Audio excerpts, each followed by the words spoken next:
Alors, grâce à un abonné de la chaîne là, qui m'a filé une astuce, je vais vous la partager.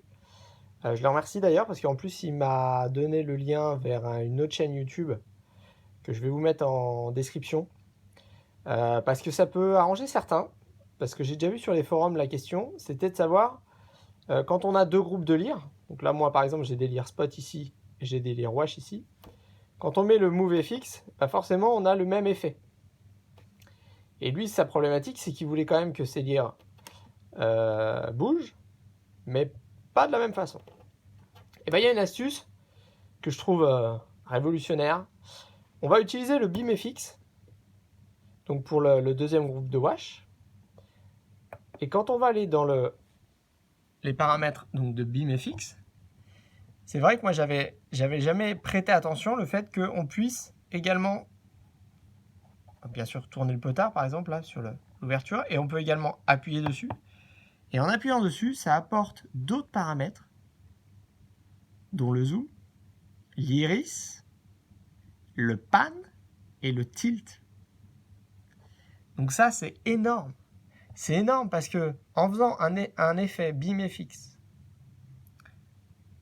sur mon deuxième groupe, donc là, je vais avoir mes lyres ici qui vont faire un mouvement soit de pan, soit de tilt. Alors, oui, c'est sûr que ça ne fera pas un rond ou un 8, mais d'un autre côté, ça permet quand même de bien se dépanner et d'avoir deux effets différents de lyre, plutôt que les deux lyres fassent exactement le même effet. Et alors, ce qui est génial aussi, c'est que du coup, bah, ça se décline sur tous les autres boutons. T'appuies dessus, tu peux là choisir l'ordre. Et ici, pour la vitesse, soit tu mets en speed en temps, soit par rapport au temps de musique, soit par rapport au micro. Et moi, je trouve ça génial parce que voilà. Merci d'avoir partagé ça parce que j'avais pas compris cette subtilité. Et surtout, ça c'est génial. On peut jouer sur... T'as d'autres paramètres, du coup, qui sont hyper importants. Donc, du coup, je me suis amusé en fait à appuyer sur tous les potards. Et donc, dans le Move FX, on retrouve pareil, l'ordre. Et là, on retrouve le fan. Qu'il n'y a pas sur le Move FX, qui est pareil logique. Mais la couleur FX, on l'a. Pareil, l'ordre. Et les... Voilà.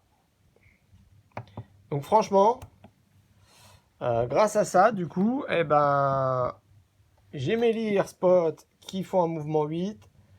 J'ai mes lyres wash qui font un petit mouvement pan tilt. Et ben moi je dis quand même le Wolf Mix, c'est quand même une sacrée tuerie.